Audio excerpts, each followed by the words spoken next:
अब समझते हैं कि ईरान अमेरिका और इजराइल को उन्हीं के खेल में कैसे हरा रहा है। अब ये पूरी लड़ाई पैसे की बन चुकी है। ईरान जो ड्रोन फायर कर रहा है उसकी कॉस्ट कितनी है पता है? 18 लाख रुपए। और वो एक महीने में ऐसे 1000 ड्रोन बना देता है। वही दूसरी तरफ इस 18 लाख के ड्रोन को हवा में गिराने के लिए अमेरिका और इसराइल को अपनी पेट्रॉइड या थार्ड मिसाइल छोड़नी पड़ती है, और उनके एक मिसाइल की कीमत होती है लगभग 36 करोड़ रुपए। कहाँ 18 लाख और कहाँ 36 करोड़। अमेरिका का बजट हिल चुका है और उनके पास इतनी महंगी मिसाइल्स की भारी कमी आने लगी है, क्योंकि अमेरिका साल भर में सिर्फ 600 से 800 ऐसी मिसाइल्स बना पाता है। आधे से ज्यादा मिसाइल्स उन्होंने यूक्रेन और गाजा वॉर में खर्च कर दी है। ईरान की प्रिसीजन इतनी खतरनाक है कि उसने 18 लाख के ड्रोन से इसराइल के 7000 करोड़ के रेडार सिस्टम उड़ा दिया। ये होती है असली वॉर स्ट्रेटेजी। अब ये सब में हमारा यानी भारत का क्या नुकसान है? ईरान ने बहुत चालाकी से स्ट्रेट ऑफ हॉर्मोज के रास्ते ब्लॉक करना शुरू कर दिया है। यहाँ से एशिया के 80% तेल गुजरती है। ईरान सिर्फ उन देशों के शिप्स को जाने दे रहा है जो उसके दोस्त हैं, जैसे कि चाइना। बाकियों के जीपीएस ब्लॉक है। इसका असर ये हुआ है कि दुनिया भर में तेल का दाम बढ़ने लगा है, और आपको जानकर हैरानी होगी कि हमारे पास यानी इंडिया के पास इमरजेंसी के लिए अपने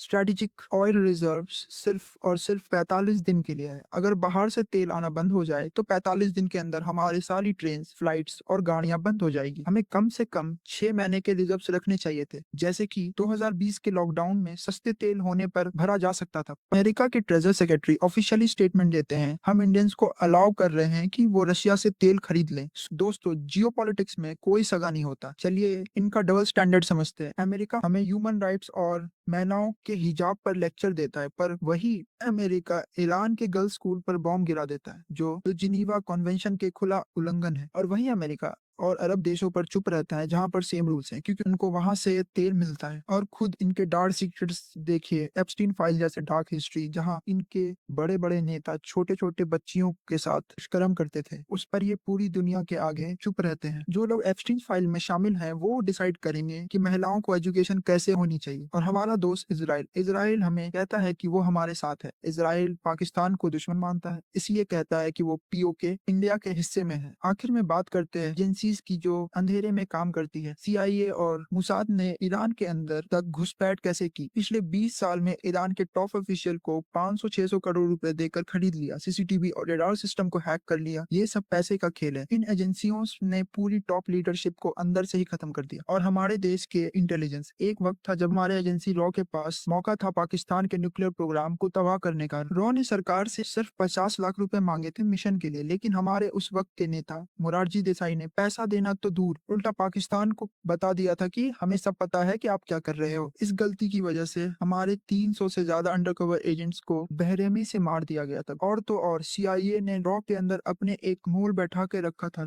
रविंदर सिंह के नाम का एक बड़ा ऑफिसर, जो इंडिया की सारी खुफिया जानकारी अमेरिका को देता था। ये एक ऐसा डार्क हिस्ट्री है जिसे आज तक दबाया गया। तो दोस्तों, ग्लोबल पॉलिटिक्स बाहर से जितनी साफ दिखती है, अंदर से उतनी ही डार्क और खतरनाक है। आपको क्या लगता है इस वॉर का अंजाम क्या होगा?